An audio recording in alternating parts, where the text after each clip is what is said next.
दोस्तों, ईरान के national security chief Ali Larijani और बासित कमांडर गुलाम रजा की मौत हो गई है। इसराइल का दावा है कि उन्होंने एयर स्ट्राइक करके पिन पॉइंट टारगेटेड हमले कर इस हमले को अंजाम दिया और इसी हमले में इन दोनों नेताओं की मौत हो गई है। ईरान की यह टारगेटेड किलिंग बताती है कि वह ईरान के टॉप लीडर्स को खत्म करना चाहते हैं, ईरान को कहीं का नहीं छोड़ना चाहता है। और अब इन दोनों नेताओं के मारे जाने की वजह से ईरान कमजोर होता हुआ दिख रहा है। आप सोचेंगे दोस्तों कि इन दोनों नेताओं के मारे जाने से ईरान किस तरह से कमजोर होगा। आप बताओगे कि 28 फरवरी को इजराइल और यूएसए ने हमला किया था ईरान के ऊपर, और उसी हमले में आयतुल्लाह अली खामेनी और बहुत सारे टॉप लीडर्स मारे गए थे। फिर भी ईरान बहुत सारे अटैक कर रहा है। हाँ दोस्तों, सच है यह, क्योंकि supreme leader Ayatollah Ali Khamenei के मारे जाने के बाद नेशनल सिक्योरिटी चीफ ही इन सभी डिसीजन को ले रहे थे।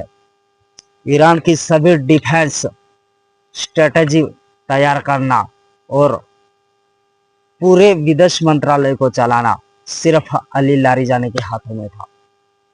हाँ, ये बात भी सही है कि अब नए supreme leader Ayatollah Ali Khamenei की बेटे मुस्तफा अली खामेनी नए सुप्रीम लीडर है, लेकिन फिर भी बैकग्राउंड में अली लारिजानी ही इन सब डिसीजन को मेक करते थे, और उन्हीं के स्ट्रेटेजी की वजह से ईरान कहाँ हमला करेगा, किस तरह से हमला करेगा, सभी प्रकार की रणनीति अली लारिजानी ही बनाते थे।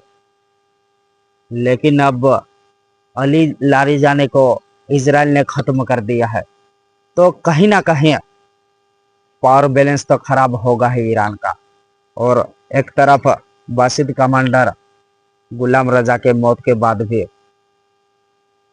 दोस्तों आपको मैं मोटा मोटी बता देता हूँ गुलाम रजा क्या करते थे। वो ईरान में जो भी सरकार के खिलाफ विरोध होते थे, उन विरोध को दबाने का काम इन बासित कमांडर और फोर्सेस का होता है। और अब इस वजह से बासित कमांडर के मौत की वजह से अब जो भी सरकार के खिलाफ विरोध होंगे, उनको दबाने में बहुत सारे अड़चने तो आएंगी ईरान को। ऐसा नहीं है कि उन पदों के ऊपर दूसरा और कोई नहीं बैठ सकता है। हाँ, आ तो जाएगा, इन दोनों नेताओं के पद को भरने के लिए कोई ना कोई लीडर तो खड़ा होगा है। लेकिन क्या होता है दोस्तों, जो पुराने एक्सपीरियंस्ड लीडर होते हैं, वो बहुत ही ज्यादा एक्सपीरियंस होते हैं, उन्हें पता होता है किस देश के साथ किस तरह से बात करनी होती है, कौन सी स्ट्रेटेजी किस तरह से बनानी होती है, हमें युद्ध किस तरफ ले जाना है, या फिर बहुत सारी चीजें होती है जो एक एक्सपीरियंस्ड नेता स्ट्रेटेजी बनाकर करता है। लेकिन अब जो नया नेता आएगा, वो शायद उनसे भी बेहतर कर सकता है, लेकिन ये तो कहा नहीं जा सकता है ना कि वो प्रॉपर अपने देश के लिए कुछ अच्छा करेगा। और इसका फायदा अब इजराइल को है। इजराइल के प्रधानमंत्री बेंजामिन नेतन्याहू ये दुनिया को बता रहे हैं कि देखो हमारी इंटेलिजेंस, हम बिल्कुल जहां पर भी कोई भी देश हो, कोई भी नेता हो, हम उनके ऊपर प्रॉपर नजर रखते हैं, बहुत ध्यान से, और हमारी इंटेलिजेंस बहुत ही ज्यादा पावरफुल है। और इन्हीं इंटेलिजेंस की वजह से ही हम टारगेटेड अटैक करके, ऐसा नहीं है कि हम पूरे शहर में कहीं भी धमाके करते फिरे या अटैक करते फिरे। इजराइल का कहना है कि हम टारगेटेड किलिंग करते हैं। जहां टारगेट सेट होता है वहां पर, जहां बड़े लीडर्स होते हैं, उनको मारना होता है वहीं पर अटैक करते हैं और उनको मार देते हैं। और अब जो ईरान के प्रेसिडेंट है, उन्होंने कहा है कि इन दोनों नेताओं का बदला लिया जाएगा, बहुत भयंकर लिया जाएगा।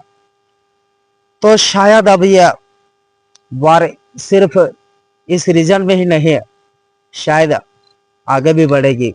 और यह युद्ध जो 18, 19, 20 दिनों में जिस रीजन में जिस तरह से फैला था, शायद उस तरह से और भी ज्यादा आगे बढ़े, बहुत दूर तक जाए और बहुत बड़ा बने।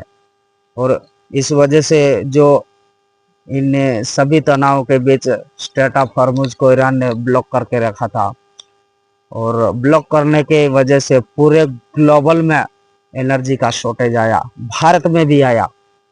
भारत में एलपीजी के बहुत सारे प्रॉब्लम्स हुए।